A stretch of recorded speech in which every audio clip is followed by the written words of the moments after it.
நேயர்கள் எல்லாருக்கும் வணக்கம். நான் உங்கள் தாரணி. என்ன எல்லா சீரியல்லையும் படத்துலயும் பார்த்திருப்பீங்க. இப்ப நான் எங்க வந்திருக்கேன்னா, திண்டுக்கல் வத்தலக்குண்டு பைபாஸ்ல தமிழ் செல்வன் அப்படிங்கிற ஒரு யானை இறந்த இடத்துல பிள்ளையார் கோயில் கட்டியிருக்காங்க. ரொம்ப அற்புதமா இருக்கு. அற்புதமான விக்னேஸ்வரர். அவரை பார்த்தாலே போதும், அவ்வளோ ஒரு மன அமைதியும் நிம்மதியும் ஒரு கம்பீரமும் இருக்கு.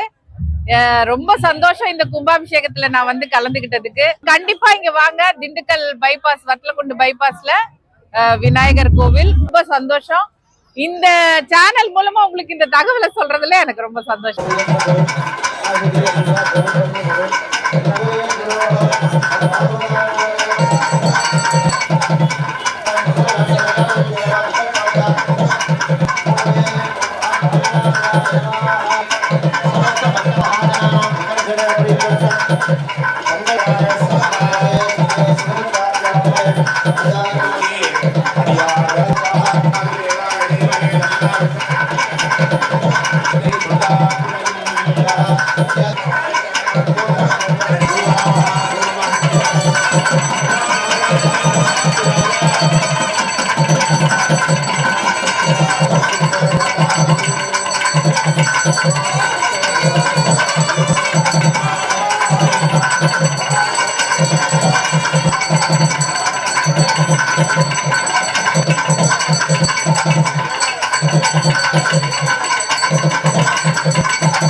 நம்ம பார்வதி பததே ஹர ஹர மகாதேவா. தென்னாருடைய சிவனே போற்றி எந்நாட்டவர்க்கும் விரைவா. நமக்கற்பக விநாயகம் பஜே மகா கணபதே. மையன்பர்கள் அனைவருக்கும் இனிமையான வணக்கங்கள். எல்லாமல்ல கற்பக திருவுரு கற்பகவனாரின் பேரொருள் துணை கொண்டும் நம்முடைய திண்டி மாநகரிலே நூதனமாக எழுந்தருளி நமக்கெல்லாம் அருள்பாலித்துக் கொண்டிருக்கின்ற ஸ்ரீ செல்வ விக்னேஸ்வரர் சுவாமியினுடைய திருவருள் துணை கொண்டும் இன்றைய தினம் நம்முடைய திண்டுக்கல் மாநகரிலே வேறெங்கும் காண இயலாத அற்புத கோலமாக நம்முடைய செல்வ விக்னேஸ்வர சுவாமி ஆலய மகா கும்பாபிஷேக விழா நடந்துள்ளது. உலகெங்கிலும் பல அற்புதமான விநாயகருடைய திருத்தலங்கள் இருந்தாலும் இந்த திருத்தலம் ரொம்ப சிறப்பானதாக விளங்கும் அப்படிங்கிறதுல மாற்று கருத்து இல்லை. ஏன்னா நம்ம பிள்ளையார் வட்டியை எடுத்துட்டீங்க அப்படின்னா பிள்ளையாருடைய கரங்களில் பார்த்தீங்க அப்படின்னா சிவபெருமான் இருப்பார். அதே போல் விநாயக பெருமானுக்கு இடது கை பக்கமாக சுவாமிக்கு தனி சன்னதியே இருக்கும். ஆனால் இன்றைய தினம் கும்பாபிஷேகம் கண்டுள்ள நம்முடைய ஆலயத்தில் சிறப்பான முறையில் விநாயகருடைய முன்னாடி, அதாவது எப்படி திருச்செந்தூரில் சுப்பிரமணியர் சம்ஹாரத்துக்காக பஞ்சலிங்கங்களை ஸ்தாபிதம் பண்ணி அதற்கு பூஜைகள்லாம் செய்வித்தாரோ, அதே போல் விநாயக பெருமான் சிவபெருமானை ஸ்தாபிதம் பண்ணி நாமெல்லாம் சேர்ந்து பூஜிக்கக்கூடிய வகையிலே சிறப்பான திருக்கோலத்தோடு அருள் புரிய இருக்கின்றார். எங்குமே இந்த கோலத்தை நம்ம பார்க்க முடியாது. ரொம்ப அற்புதமான கோலம். சாமி நல்ல ராஜகம்பீரமாக இருக்கார். இப்பேற்பட்ட விநாயகர் திருக்கோலங்களை பார்க்கறது ரொம்ப ரொம்ப அரிதாக இருக்கும். அதனால் அதே போல் 3 நாட்களாக 4 கால கும்பாபிஷேகம் இந்த கோவில் நடந்திருக்கு. 4 காலங்களாக நடைபெற்ற வழியில் ஒவ்வொரு நாளும் ஒவ்வொரு இடத்துலேருந்து நிறைய ஆச்சாரிய பெருமக்கள் இந்த கும்பாபிஷேகத்தை சிறப்பிச்சிருக்காங்க. அதே போல் சிறப்பான முறையில் மந்திர ஆகுதிகள்லாம் கொடுக்கப்பட்டது. காலை வேளையில் இன்னைக்கு காலம்பரம் ரொம்ப அற்புதமான முறையில் இல்லாமல்ல விநாயகர் பெருமானுக்கு கோபுர கும்பாபிஷேகம், தொடர்ந்து மூலஸ்தான கும்பாபிஷேகம் நடைபெற்று நிறைய மக்கள் தரிசனம் பண்ணிட்டு வராங்க. வர்ற மக்களும் சொல்றது என்ன அப்படின்னா, இந்த மாதிரி ஒரு கோலத்தை நாங்கள் எங்கேயும் பார்த்ததில்லை அப்படிங்கிறாங்க. இந்த மாதிரியான அற்புதமான கோலத்தை இந்த டிவி வாயிலாம் பார்க்குற மக்களும் பிள்ளையார தரிசனம் பண்ணணும். அதே போல் நேரடியாக சுவாமியை தரிசனம் பண்ணி, இதில் இன்னொரு தனி சிறப்பு என்ன அப்படின்னா, இந்த கோவில் அமைந்த இடத்திற்கு கீழே ஒரு யானையினுடைய சமாதி இருக்கு. பொதுவாக நாமெல்லாம் நம்மளுடைய தர்மத்தில் ஒவ்வொரு விலங்குகளையும் நம்ம தெய்வமாக தான் கும்பிட்றோம். இப்போ சர்ப்பத்தை கும்பிட்றோம், நம்ம இப்போ பசுமாதாவை கும்பிட்றோம், அதே போல் கருடாழ்வாரை கும்பிட்றோம், அதே போல் மூஞ்சலை கும்பிட்றோம், அதே போல் யானையை விநாயகர் சாட்சாத் விநாயகர் ரூபமாக தான் கும்பிட்றோம்.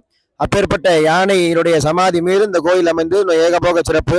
அதனால பக்த மேனுமர்கள் அனைவரும் அவசியம் ஆலயம் வந்திருந்து எல்லாமல்ல விநாயகப் பெருமானின் திருவருளை பெற்றுமாறு கேட்டுக்கொண்டு இவ்வுரை நிறைவு செய்கிறேன். நன்றி, வணக்கம். நம கற்பக விநாயகம் பஜே மகா கணபதே. வந்திருக்கின்ற பக்த கோடியில் அனைவருக்கும் வணக்கம். இந்த இடம் மிக மிக புகழப்பட்ட இடம்.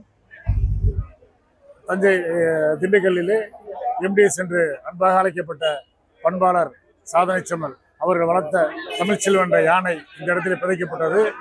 அந்த புதைக்கப்பட்டு ஏறக்குறைய 15 நாட்களுக்கு பின்னாலே அவர்கள் உறவினரும் என்னுடைய அருமை சகோதரமான சிவகுமார் என்பவர் இதை தலையெடுத்து இதே இடத்திலே ஒரு விநாயகர் ஆலயம் கட்ட வேண்டும் என்று எண்ணி மிக சிறப்பான முறையில் அந்த விநாயகரை மகாபலிபுரத்தில் உள்ள மிகச்சிறந்த சிற்பி மூலம் செதுக்கப்பட்டு இங்கே வேத மந்திரங்கள் முழங்கப்பட்டு 3 நாட்களாக யாகசாலைகள் ஆரம்பிக்கப்பட்டு மிக மிக இந்து தர்மப்படி இந்து சாஸ்திரப்படி இந்த விநாயகர் ஆலயம் எழுப்பப்பட்டுள்ளது. இந்த விநாயகர் ஆலயத்திலே பக்தர்கள் வேண்டுகின்ற பொழுது அவருடைய எல்லா குறைகளும் நிவர்த்தியாகும், செல்வங்கள் சேரும், குழந்தை பாக்கியம் பெருகும். எனவே இங்கே இருக்கின்ற அத்தனை பக்த கோடிகளும் இங்கே இந்த விநாயகரை தரிசித்து அவர் அருளை பெற அன்போடு அழைக்கின்றோம். திண்டுக்கல் மக்கள் நன்றி. நான் கோட்டை முனியப்பன் கோயிலிருந்து பேசிக்கிட்டு இருக்கிறேன். இன்னைக்கு என் தமிழ் செல்வனுக்கு கும்பாபிஷேகம். அதை நான் கொண்டு வரப்பட்ட பாடு மாண்புமிகு முதலமைச்சர் இறந்த அன்னைக்கு 4.5 வயசு அவர் இறந்தனைக்கு பிறந்த குட்டி. அது இந்த திண்டுக்கலுக்கு 1000 யானை வந்தாலும் என் தமிழ் மாதிரி வராது, தமிழ் மாதிரி வராது. இந்த விநாயகர் கோயில் என்பது ஒரு நீண்ட முயற்சிக்கு பின்னால கட்டப்பட்ட கோயில். தமிழ்ச்செல்வன் என்று ஒரு யானை, வந்து எங்கள் முன்னோர்கள் வளர்த்து வந்தார்கள். குறிப்பாக எம்டி சுப்பிரமணிய பிள்ளை என்று சொல்லக்கூடிய எங்களுடைய பெரிய தகப்பனார் அந்த யானையை வளர்த்து வந்தார். அது பிள்ளை போல் எங்கள் வீட்டில் எல்லாரோடையும் நல்லா பழகக்கூடிய ஒரு யானை. அதுக்கு பேர் தமிழ்ச்செல்வன். அது வந்து இறந்து இங்கே வந்து புதைக்கப்பட்டது. அப்போ இருந்தே இந்த கோயில் கட்டணும் அப்படின்னு எவ்வளோ முயற்சிகள் பண்ணி முடியல. தம்பி சிவகுமார், வந்து தம்பி சேகர், இவங்கெல்லாம் முயற்சி பண்ணி இப்போ வந்து அந்த கோயிலை எழுப்பியிருக்கிறாங்க. இது கண்டிப்பாக உலக பிரசித்தி பெற்ற ஒரு ஆலயமாக மாறுவதற்கு அதிக வாய்ப்புண்டு என்பதை தெரிவிச்சுக்கிறோம். அனைவருக்கும் வணக்கம். நம்ம எங்க இருக்கோன்னா திண்டுக்கல் பைபாஸ் வத்தலகுண்டு போற வழியில கருப்பண்ணசாமி கோயில் பக்கத்துல விக்னேஸ்வர் விநாயகர் கோயில் கும்பாபிஷேகத்துக்கு வந்திருக்கோம். அந்த ஒரு யானை, அந்த யானையை வந்து அடக்கம் பண்ண இடத்துல கோயில் கட்டியிருக்காங்க. அந்த கோயில் கும்பாபிஷேகத்துக்கு தான் வந்திருக்கோம். கோயில் ரொம்ப சிறப்பா இருக்கு. எல்லாரும் இந்த வழியில வரக்குள்ள இந்த கோயிலுக்கு வாங்க, வந்து சாமி கும்பிடுங்க. நான் வந்து இப்போ எங்கள் அண்ணன் சொன்ன மாதிரி வந்து திண்டுக்கல்ல சட்டாமலை தெருவில் இருக்கக்கூடிய ஒரு வம்சத்தில் நாகராஜ பிள்ளைக்கு மகனாக பிறந்தேன். நான் வந்து இங்கேருந்து ரொம்ப நாளாக இங்கே இந்தியாவில் இல்லை, வெளிநாடு போயிட்டேன். ஆனால் இந்த யானை வந்து இது வந்து யானைன்னு நாங்கள் சொல்கிறது இல்லை. அது வந்து எங்கள் வீட்டில் ஒரு பிள்ளை தான். அதுக்கு பேர் தமிழ்ச்செல்வன். முனீஸ்வரன் கோயில் ஒன்று வச்சிருக்காரு எங்கள் பெரியப்பா. அந்த கோவிலுக்கு யானை வேணுன்றதுக்காக இதை வாங்கிட்டு வந்தாங்க. அதுக்கப்புறம் வந்து அது வந்து 2003 வந்து காலமாயிடுச்சு. 2003 வந்து காலமானதுக்கப்புறம் இந்த கருப்பண்ணசாமி கோயில் பக்கத்தில் இருக்கிற கருப்பண்ணசாமி கோயில் வந்து பெரியப்பா கட்டினது. அதுக்கு பக்கத்தில் அதை அடக்கம் பண்ணணும்னு சொல்லி இந்த இடத்த தேர்வு செஞ்சு இங்கே அடக்கம் பண்ணியிருந்தாங்க. ஆக்சுவலாக நான் வரும்போது வந்து நான் வந்து இந்த கோயிலை கட்டணும், இந்த கோயில் மேலே எனக்கு ஒரு ஐடியாலாம் இல்லை, இது மாதிரிலாம் இல்லை. நான் வந்து மூதேவிக்கு கோயில் கட்டணும்னு ஒரு ஐடியாவில் தான் வந்தேன். ஆனால் அது வந்து எனக்கு நடக்கலை. அது நடந்த வேலை ஆரம்பித்து அது அப்படியே மெதுவாக தான் போய்கிட்டு இருக்கு. அதுக்கு முன்னாடி வந்து என் மாப்பிள்ளை சத்தியமூர்த்தி வந்து மாமா இதுக்கு ஏதாவது ஒரு ஏற்பாடு பண்ணுங்க மாமான்னாரு. வந்து இறங்கும் போது வந்து இறங்கின அன்னைக்கே பிரச்சனை தான்.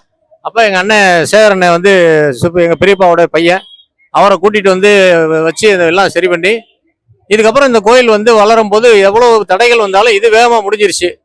அதனால எங்களுக்கு என்ன ஒரு நம்பிக்கை அப்படின்னாக்கா, இது ஒரு சமாதி கோயிலாக இருக்கிறனால இதுக்குள்ள இருக்க அந்த தமிழ்ச்செல்வன்கிற யானை பொதுவாக ஜீவ சமாதியில் இருக்கக்கூடியவங்க வந்து பேசுவாங்கன்னு சொல்லுவாங்க.